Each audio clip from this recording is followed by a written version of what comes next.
Right, today, unfortunately for us, we're changing the leaf spring on this Mark 6 Toyota Hilux. It's a broken spring. We've jacked the thing off the chassis and got it supported on some wooden blocks for safety's sake.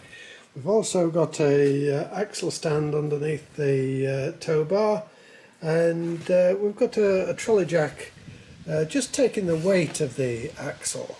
And John's currently loosening the 22mm headed U-bolt nuts backwards and forwards and backwards and forwards until they're loose, and a bit of easing oil, and of course we've wire brushed the threads, so that will take a while.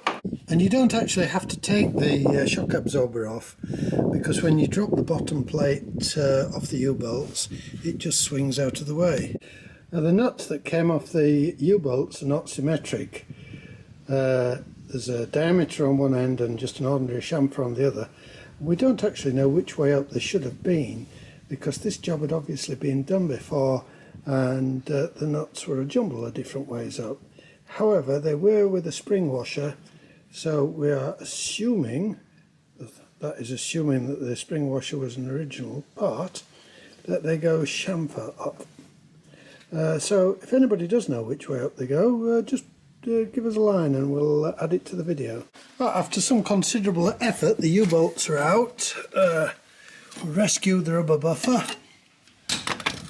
and there's a 12mm headed screw that holds the brake cable retaining bracket on, and 22mm headed nut and bolt at the front, and a 22mm headed nut at the back, and we're going to find out how that pin comes out. The front fixing was just a bolt as usual, which came out quite easily, and the rear shackle is a one-piece affair, so you do have to take the nuts off both the top and bottom, and take the link out and remove the shackle to get the spring off.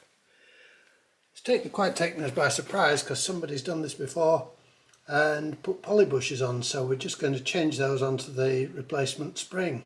This rear shackle has the facility to take a grease gun, and it's all blocked up, so I'm going to go and clean it up and clean the grease ways out.